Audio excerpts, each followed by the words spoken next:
Beyond the Mic with Sean Dillon. We're joined on the star line by a voice. You've heard him in movie trailers, local and national commercials, narrations, and audiobooks. His voice makes you think, tremble, and laugh. We welcome my friend for over 20 years, Troy Duran. Wow. That kind of introduction makes me feel like I need to put on my DJ voice. Troy, let's go beyond the mic. How are you? I'm doing great. It's good to be here. Thank you, Sean. It's really cool when you invited me to come on your program, and then after some of the people that you talked about interviewing already, I'm like, why do you want to talk to me? But I'll take it. Before we get to the fun times, let's talk about your past. You lived in multiple places: California, New Mexico, Arizona, Missouri. What had you moving around so much? It's radio. Well, when I was little, we moved. So the first time I moved to California when I was a kid, when I was just a baby. I wasn't a baby, but I was adorable. When I was about 3 or 4, my dad got a job working as an offshore oil worker. And so we moved to Seal Beach, Hawaiian Gardens, Huntington Beach. That's where we had to live, when he was working offshore.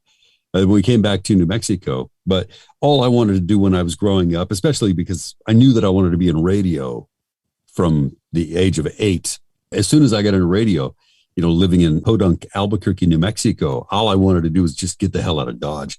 And I thought my next stop is going to be, Los Angeles. I'm going to work in Los Angeles. I got close. I got a job in Santa Barbara, California. And that sucked because you know what? In Santa Barbara, you are rich or you are poor. There is no in between. And so I was in between and it sucked for me. I was poor because like Santa Barbara, that's, it's incredible. I moved back to Albuquerque, then got a job in Phoenix, and that was cool. I lived there for about 8 years. And then there was a shakeup. Like one of the biggest, if not the biggest radio group in the country was called AM/FM Communications. And Clear Channel, another big group, bought AM/FM. That was like when radio did a great big shakeup. My wife at the time got a job in St. Louis working as a morning show host. About the same time, the big news talk radio station hired me, KMOX. And so I've been here since 2000. Why did radio pique your interest?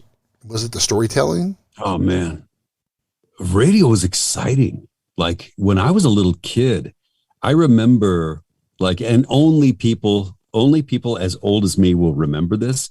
But they used to have these parody singles where there was a single called Mr. Jaws. That was like the big sensation. But somebody put together this parody thing. It was like a guy interviewing Jaws saying, "Hey, Jaws, I understand that you're the scariest thing in the whole world. What do you have to say about that?" And then they would play like a clip from from some song where it's, it's like that old like Rare Earth song where they sing liar, liar, whatever. But those kinds of things were like, I didn't hear anything more exciting than that. And, especially like, when the DJs were on there and they were like hyping up the songs and stuff. And I remember when I was 6, I called the DJ to tell him that it was my brother's birthday. And when that DJ answered the phone, I couldn't say a damn thing. Starstruck. Yeah, I was starstruck. He goes, he goes something like, KQEO, how are you? Who's calling? And I went, and he goes, and he hung up on me. And I'm like, well, wait, I have something to say. But then my brother called back to let him know that it was his birthday, and they interviewed him, and I was so jealous. I remember like the very moment that I decided I wanted to be a DJ was, my brother, we were on our way to school and my brother was in the front seat. I was in the back seat, and my brother was telling my mom about this friend of his who worked at a radio station.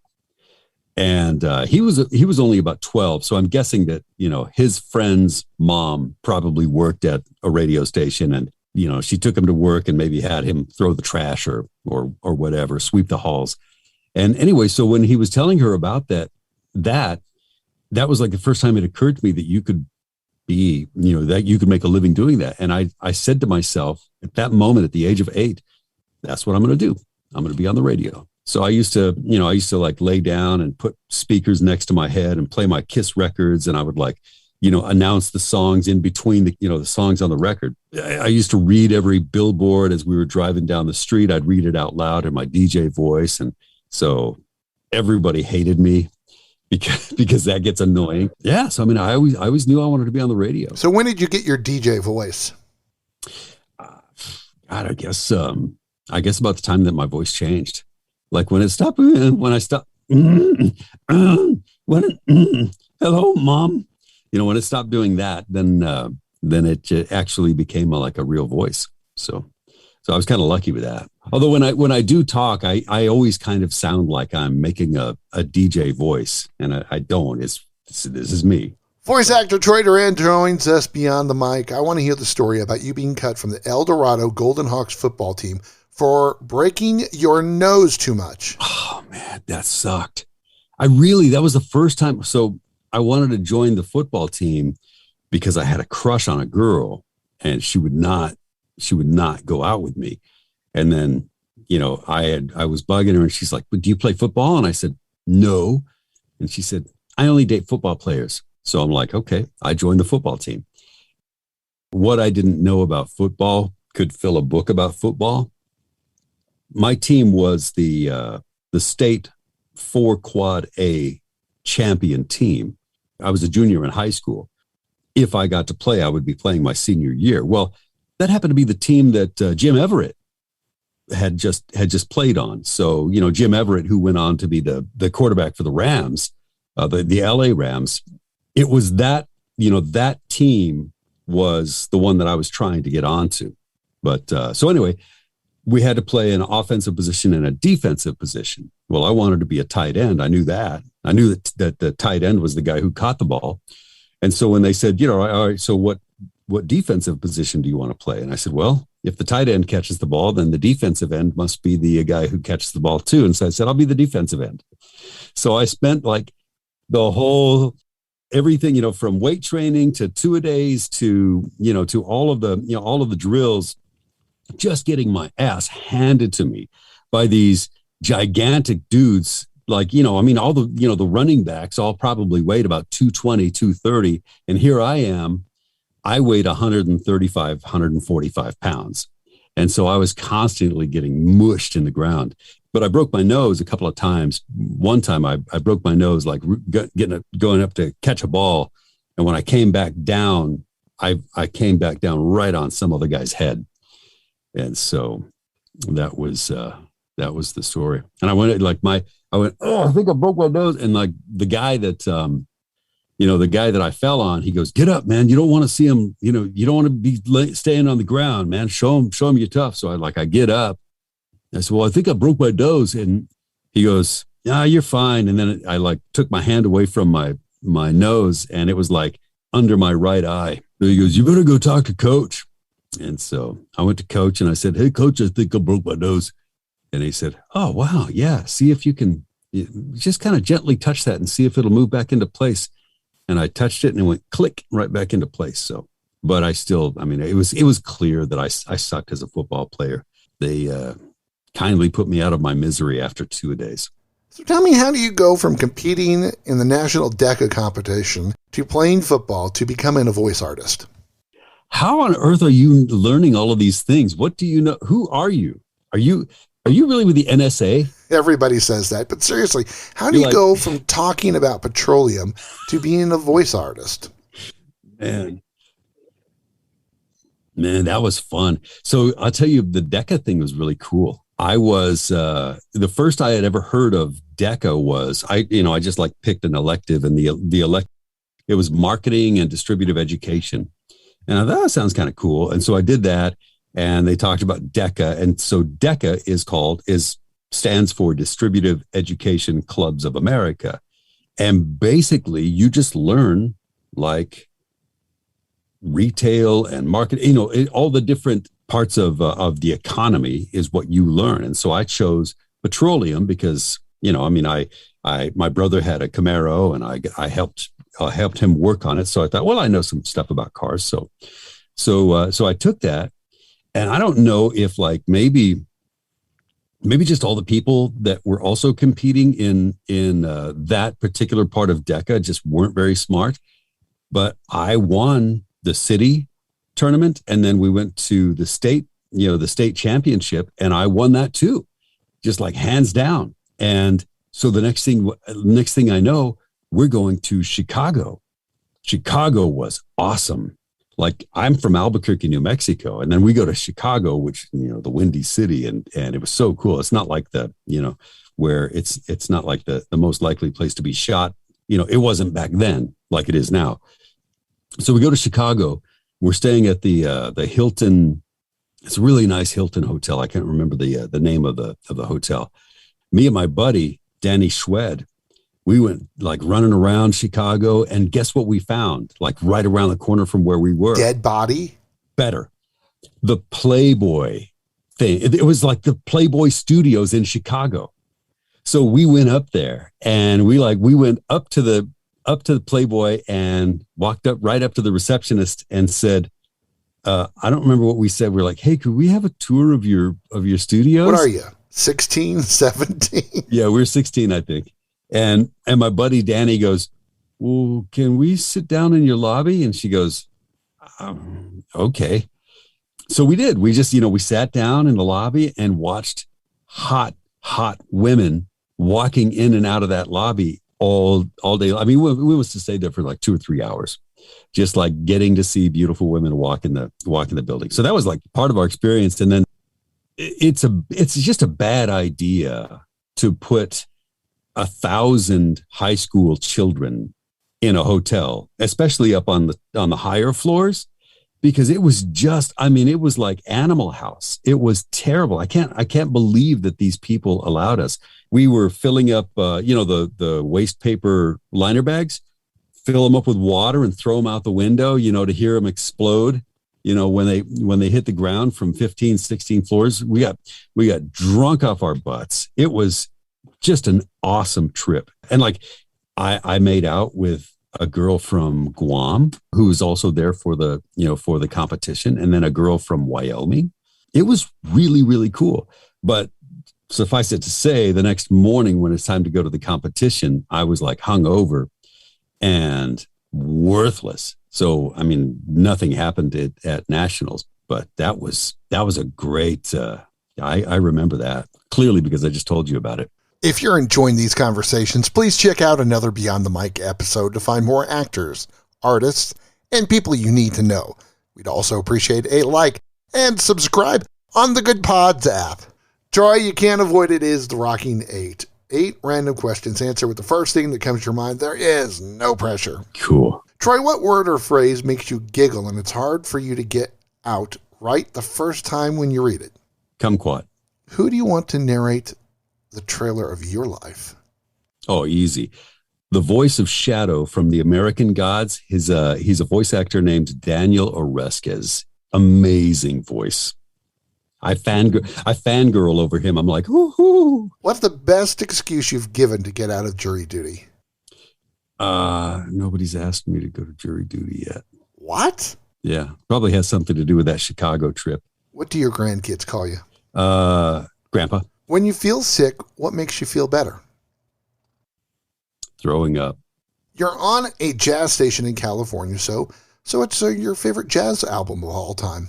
Easy. Kinda Blue, Miles Davis. Or Time Out by Dave Brubeck's Quartet. That's kind of like, it depends on your mood, right? We would have also accepted Dave Brubeck. Yeah, that's good. If you decide to get cremated, where would you want your ashes spread? I don't want them spread. I've already got this planned out. My daughter and I have a pact where after I die, she's going to invite all my enemies over to let them know that, hey, bygones are bygones. Here, have a cup of tea or a cup of coffee if you want. And she's going to stir my ashes into their cup of tea or cup of coffee. It's already a done deal. It's taken care of. By the way, if something happens to me and my daughter invites you over, number one, you'll know, oh, wait a minute, I thought we were friends. And number two, don't accept the coffee. But you won't get the coffee unless you want it. If you want to like take a little bit of me with you, then feel free. It's okay. I won't hunt you in a bad way. I'll just be like, anytime something comes up that you say something wildly inappropriate, that'll be me. you'd be like, damn it, I shouldn't have ate that Troy ashes in my coffee. What's the one place you want to go on vacation and haven't gone to yet? Japan. Why? I think it's just a fascinating country. I mean, it's like you've got in these massive yet densely populated cities, you have like the pinnacle of technology. And it just seems like such like New York on steroids. And then out on the countryside, you have this beautiful countryside. Life just seems to be just magical. It's time for the back half with voice actor, man you've heard everywhere, our friend Troy Duran. Audiobooks have become a huge industry, and you've voiced a ton of them with hot covers that catches the eye. From Accidentally Yours to A Torn Page, A Fine Necromant to Boys Over Powers, you've broadened your work from just reading commercials and radio promos. I always thought it would be cool to narrate audiobooks just because I love to read and I love to get paid and I love to talk, but I never thought I would be able to do all three at one time. I spent 25 years in radio, and I love doing commercials. I love doing narrations. I mean, all those things are fun to do, but God, what's better than reading an interesting, exciting story, out loud and getting paid to do it. It's like, I don't know. I mean, it's just a kind of a dream come true. How has your business changed in the last 5 years? It's got to be audiobooks. I mean, audiobooks have been probably about 95% of the money that I've made with my voice. I have some steady clients and I have some referral clients that come in, but, audiobooks, it's just, it takes a long time, between like reading and making the mistakes and then having to go back and edit out those mistakes. It takes quite a long time. It takes probably about 4 hours to produce 1 hour's worth of finished audiobook.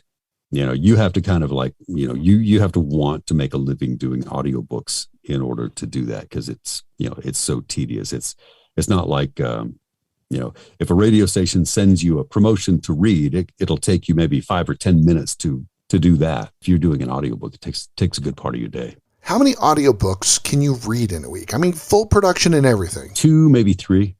Yeah. Well, so that's actually kind of a lie. So my part of that would be, just reading it, but then I upload it to the producers, and they're the ones who, they take out my gagging sounds and the coughs and the screaming expletives because I screwed up on a line, and, all the disgusting mouth noises that you make when you're talking, probably some similar noises to what I'm making in your ears right now. But my part of the audiobook, like I'll spend a day or two doing, a 5 hour audiobook and then move on to the next one. So it's two or three audiobooks a week. This is something I'm curious about. Do you read just your portions, or do you coordinate with co-narrators so you get the right tone? You have to. So yeah, most of us work in different studios. I've got my co-narrators are anywhere else in the country or even in the world. I do my part, they do their parts, and then the producers are the ones who have to, they have to put it together. They have to like EQ us so that we sound like we're in the same room, and then they have to, match the volume and all of that stuff. So, I mean, the challenge is more for the producers than it is for the pampered voice talent. I know it's like picking your children, but what's the favorite book of all the ones you've read? I have a few. There was a horror, and strangely enough, this one horror book. Well, so I just did it was an anthology to Romero. What's the guy's name? John Romero? Yeah, I think it's John Romero, the Living Dead. So there was this group of writers who asked me to produce this anthology that they all did in homage to Romero. And I think it's called like Undead Tales. That one was so full of these, all these horror stories. And they were all very like, if you've seen, Day of the Dead or Dawn of the Dead or, The Living Dead, you know how those stories always end. That's one of my favorites. And then there's another guy named Joseph Malik, and he wrote this amazing series of books. One of them is called Dragon Realm, Dragon Tears, Dragon something, but it's an awesome book, and it's about this guy who's like a fencing champion, and he's also a martial arts, like an MMA champion. He gets taken back into another world because he's an amazing athlete and warrior. But and he has to fight for real. Pretty amazing series of stories. Now, when you're reading a book, how hard is it to read something if you see an obvious typo or you see a phrase that you're just like, I'm not sure about this? No, I mean, when I read it, I just kind of like, I look at it like I imagine that Moses just handed me that thing on a stone tablet, and I don't change it, because I know, like, once it gets to me, it's been through, like, the writer wrote it, the editor corrected it, the writer rewrote it, the editor recorrected, the writer rewrote it, and then they sent it to another proofer, and then it came to me. And then, so whenever you buy a book on Kindle, oftentimes they will sell you a thing called Whisper Sync. And on Kindle, you can get it so that you can read it if you want to, or you can just, push Whisper Sync and the narrator will narrate it to you. Well, they have to be like exactly the same. So when I read it, I read it as if that's, that is exactly what I need to read. And then, sometimes they'll come back to me and say, hey, this was a typo, or I'll send them a message saying, hey, I'm pretty sure that, these tenses don't match up, or this is a typo, but I read it the way that you wrote it. And they'll send it back to me for a correction. But I know that, that means that they went back and they changed it. You've given away a ton of books to your listeners. Why is giving away stuff important to you as an author or a voice artist? Just because, I mean, I like I said, so I've worked for a living. I worked at a graveyard. I was a lot monkey, sweeping parking lots. And I've done actual work for a living. This audiobook thing is just a joy for me. And so the fact that I've got people on my fan page who like what they hear and they enjoy my work. And so I feel like like whatever success I have, I owe it to them. I thought it would be really cool to celebrate, me reading 300 audiobooks by giving away some of those audiobooks that I give. And we also gave away some of the cool things. Like I gave away a pair of Apple or AirPods. I gave away a VIP tickets with airfare and round trip airfare and hotel accommodations to this audiobook convention that's going on next year in Chicago. A year Audible subscription. So it was pretty cool. It was really like, when you buy something that you really, really want, for, somebody really important to you, and you're like, you can't wait to give it to them. That's kind of the way it went for me. Like when I was like putting together this month of 300 and all these gifts, I was like, yeah, this is gonna be so cool. So that was fun. It was more fun for me, I think. Now, the pandemic didn't change your life. You've been locked in a studio for decades. Yeah, that's sad, isn't it? Like everybody's like, oh man, I can't believe that I'm stuck here in the house. And I'm like, this is Tuesday for me. How did the pandemic change you? I think just in that, like I realized when I realized how it affected everybody else, I realized kind of how much a hermit I became. And I decided I needed to start getting out and exercising and maybe trying to socialize a little bit more when things did break out, did kind of ease up. So what makes you happy on a daily basis? Coffee, whiskey, good bowel movement, Jimmy John's, my wife, our dogs. We have a new German Shepherd puppy, and he's just like a little velociraptor. But he's just charming as hell. This is my favorite thing, so I've got to share this with others. You give a perverted voice to your corgi, which ticks off your significant other. What's that voice sounds like? Yeah, that dog hates me. So my voice for corgi is, and I got him because he's just like this. It kind of evolved. But basically, so the corgi sounds like this, and he's always just kind of pissed off because he's just a pissed off dog. And but he's a little bit perverted, and he has this this fascination for daddy's wife. And he loves her so much and he wants her to pet her all the time, but mostly on the ass. But she doesn't like to do that.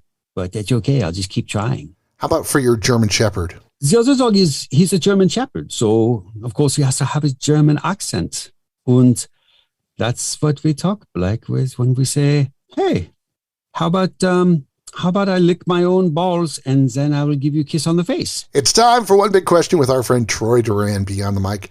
Troy, what's the one piece of wisdom from your life that everyone needs to know? There are no do-overs.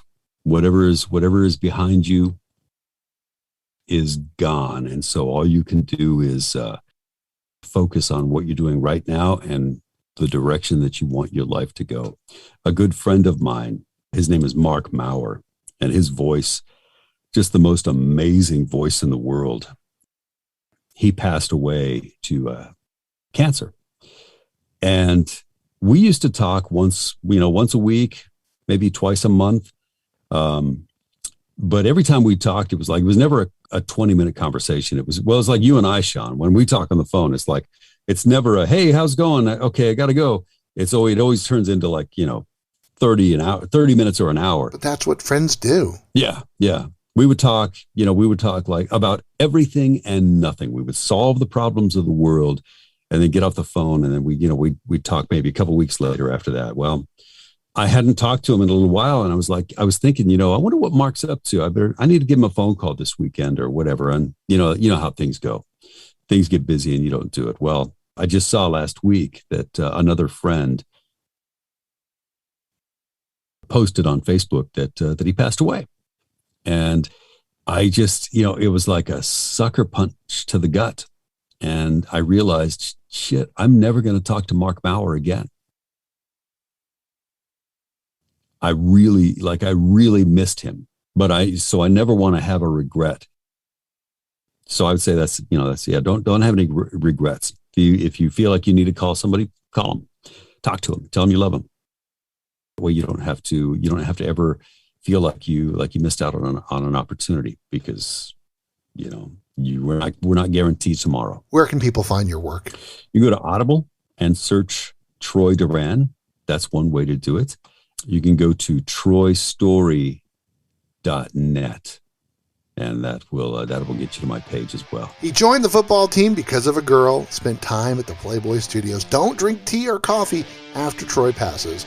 We thank our friend Troy Duran, voice actor, for taking the time to talk with us today. Sean, it was a pleasure. Thank you. It's a really good talk. I enjoyed it. And that, my friends, is Beyond the Mic.